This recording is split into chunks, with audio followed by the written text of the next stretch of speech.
All right, good evening and welcome to the September 12th, 2022 meeting of the Marshfield Planning Board. The time is now 7:02 p.m. Tonight's meeting is being recorded by MCTV and we are holding a live remote meeting via Zoom. Our members here tonight are Katie O'Donnell, Nick Papastratis, Fred Monaco. I don't see Kevin. Is Kevin in there? I'm here, Mike. Oh, okay. Sorry. Just All right. I got the video in a strange way here, I guess. Hang on a second. Let me get to the gallery. Okay, now I can see it. Great. Kevin Cantwell, I'm Mike Viviano, the chair, and our associate member is Scott DeCastro. Also with us tonight is Greg Geeman, our town planner, and Karen Horn, our assistant town planner. At this time, I'll make a motion to open tonight's public meeting and waive the reading of the notice. Is there a second? Second, Katie O'Donnell. Aye, Katie O'Donnell. Nick? Nick Papastratis, aye. Fred? Fred Monaco, aye. Kevin? Kevin Cantwell, aye. Scott? Scott DeCastro, aye. And Mike Viviano, aye. We need to add one thing to the agenda, so I'm going to make a motion that we add the A&R for lots 708 and 709 Juniper Road. Is there a second? Second, Katie O'Donnell. Aye, Katie O'Donnell. Nick? Nick Papastratis, aye. Fred? Fred Monaco, aye. Kevin? Kevin Cantwell, aye. Mike Viviano, aye. So that is added to tonight's agenda. Do you want to start with that, Greg, since it's not on there? Oh, sure. One moment.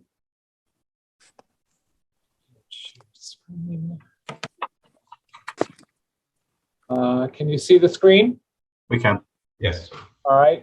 Can you see the light green? I don't know why the highlighter on the Adobe Acrobat is so light, but it's these two lots here, 708, 709. And all they're doing is changing. The former lot line was right here in kind of the Barney purple. And the solid green line is where the new lot line is. Both lots still have the minimum area required and minimum frontage required. This is coming in for a street improvement at our next meeting. And they had shown different lot lines than what we had on the Plymouth Registry of Deeds records. So we asked them to submit an A&R to make the lot line changes prior to the street determination. Street determinations are usually just focused on street improvements and stuff, not, or I should say a street improvement plan. Street improvement plans are primarily focused on drainage and stuff, not changing lots. It's not a subdivision of land. So that's why we had them submit the A&R. Okay, thanks. Who submitted this, just so we know? Grady. Okay, do we know who the owner is? Or Kevin McDonough. Oh, okay. That's fine. Any questions from the board? Okay, no questions from the board. Anyone here from the public for this? Okay, seeing none, I'm going to make a motion that we approve the A&R as drawn for lots 709 and 708 Juniper Road. Is there a second? Second, Katie O'Donnell. Aye, Katie O'Donnell. Nick? Nick Papastratis, aye. Fred? Fred Monaco, aye. Kevin? Kevin Cantwell, aye. And Mike Viviano, aye. Okay, that passes 5-0. Next, we'll move on to the Birch Road Street Improvement Decision. Greg? Yep. So this was the last plan submitted by the applicants at our previous meeting. The main changes is can you see the little hand moving? Yeah. They ran a swale along the south side. If on the bottom of Birch Road page, they ran a swale down the side again. They put in these check dams to force the water to head across the street into the drainage trench. There are drop inlets in the drainage trench. They also added a drop inlet down at the bottom at Elm Street and Upland Road.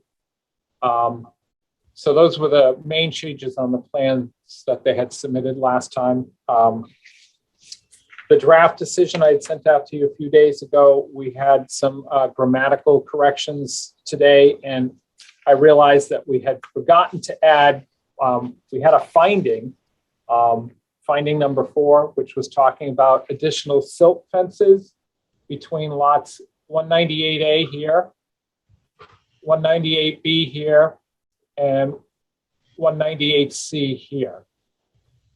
Those were to reduce overland flows once all the trees are cleared and the regrading has been done. And we added that as added it in at condition number 10 under the condition section. And it basically says the applicant shall install additional silt sacks along the northern property lines of those lots that I listed. Silt sacks shall continue for a short portion, 15 feet back uphill along the right-of-way on Birch Road. And then condition number 11, which was 10 at the time, it's basically the applicant shall be responsible for controlling erosion that may occur during construction and shall inspect and correct any erosion problems both on and off site within 24 hours of a storm event. And that was after talking with Pat. He had suggested the 24. And then the one other thing that we changed from the earlier draft decision that I sent out to you was, I forgot you, Mike, on the signing bars. So we added you in. Oh, thank you. Okay, so anything else, Craig? Nope. All right. Any comments from the board? Seeing none, is there anyone here from the public? I don't think we've had anybody on this from the public. Well, you closed the public hearing, Mike. Okay. So that's probably why they're not here. Yeah. So, Greg, are we voting to accept and endorse? Is that what we're going for here? You should be voting on the approving the decision. Just approving the decision. Okay. Yep. All right. So I'll make a motion that we approve the decision as Greg has edited to the latest version. Is there a second? Second, Katie O'Donnell. Aye, Katie O'Donnell. Nick? Nick Papastratus, aye. Fred? Fred Monaco, I. Kevin? Kevin Cantwell, aye. And Mike Viviano, aye. That passes 5-0. So we'll just have to come in and sign it, Greg? Yes, we'll need board members to come in and sign. Okay, thank you. Next on the agenda is the A&R for 357 Pleasant Street. 1 second. Oops. Share. 2. Share. All right, do you see, it's a Merrill plan? Is that what's showing? We do. Okay, I wanted to make sure because I had several open at the same time. You have seen this A&R plan before. The only thing changed on this plan is the area on lot 2.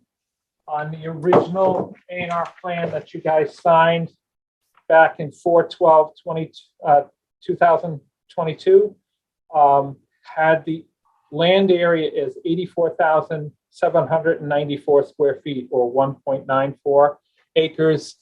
And they realized that it was off. It was supposed to be 109,367 or 2.5 acres.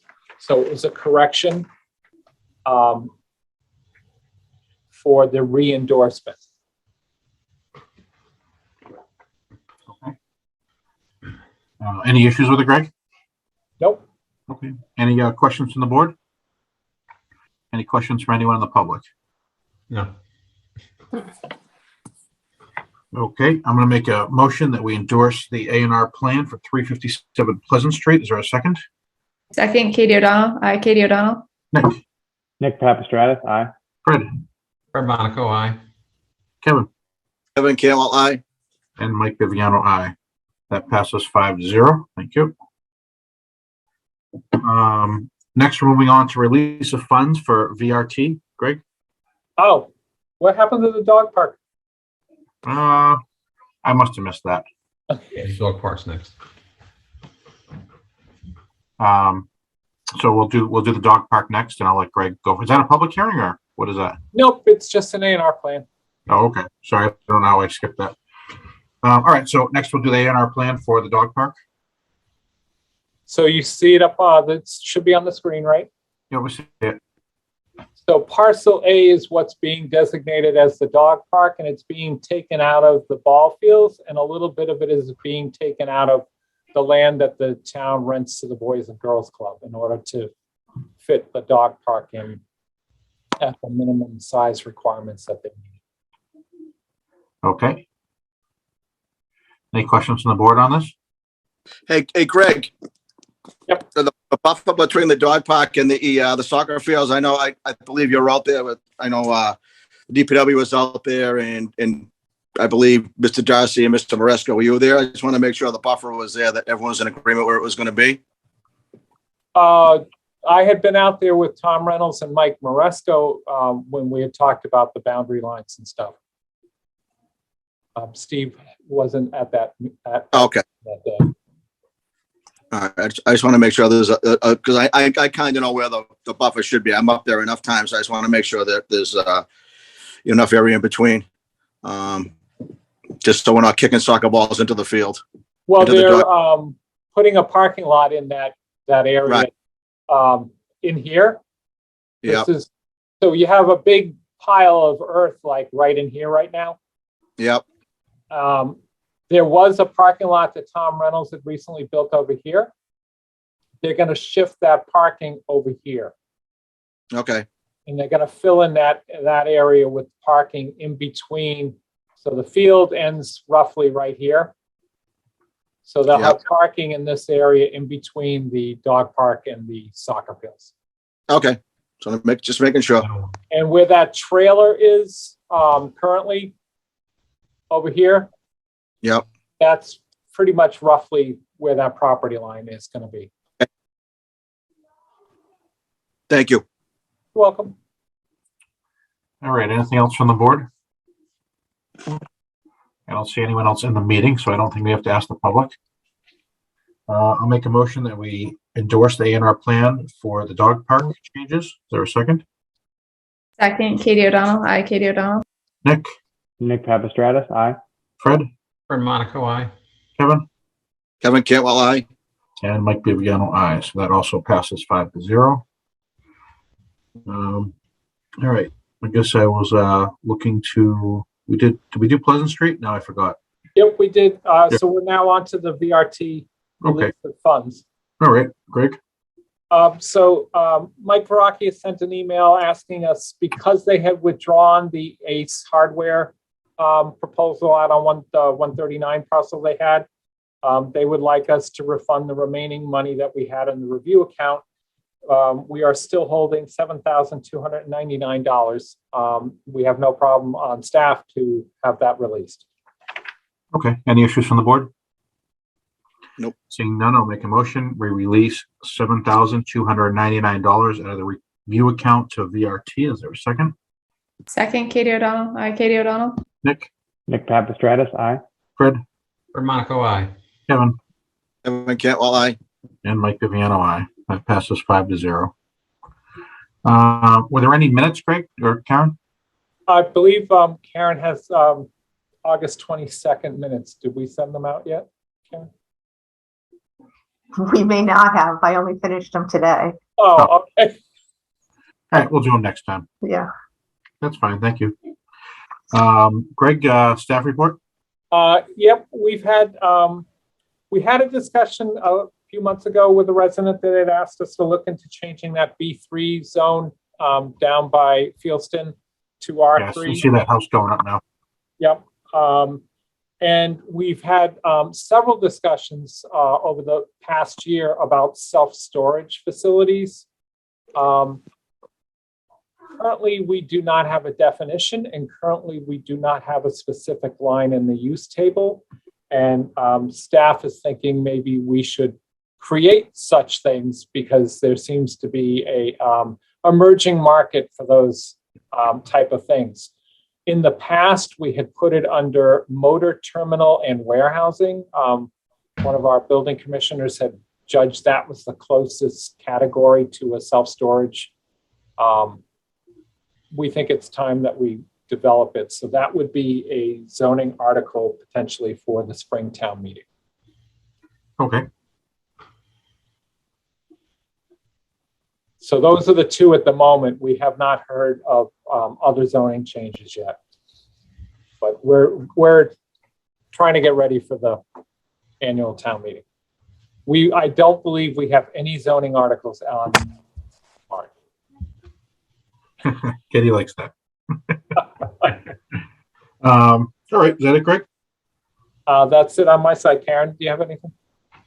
All right, any updates from any of the board members from any committees or anything? No. All right, well, that seems like it. Thank you for being here, everyone. I'm going to make a motion to close tonight's public hearing. Is there a second? Second, Katie O'Donnell. Aye, Katie O'Donnell. Nick? Nick Papastratus, aye. Fred? Fred Monaco, I. Kevin? Kevin Cantwell, aye. Scott? Scott DeCastro, aye. And Mike Viviano, aye. All right, that concludes tonight's meeting. Thank you. Good night. Thanks, everyone. Thanks, everyone. Good night, everybody.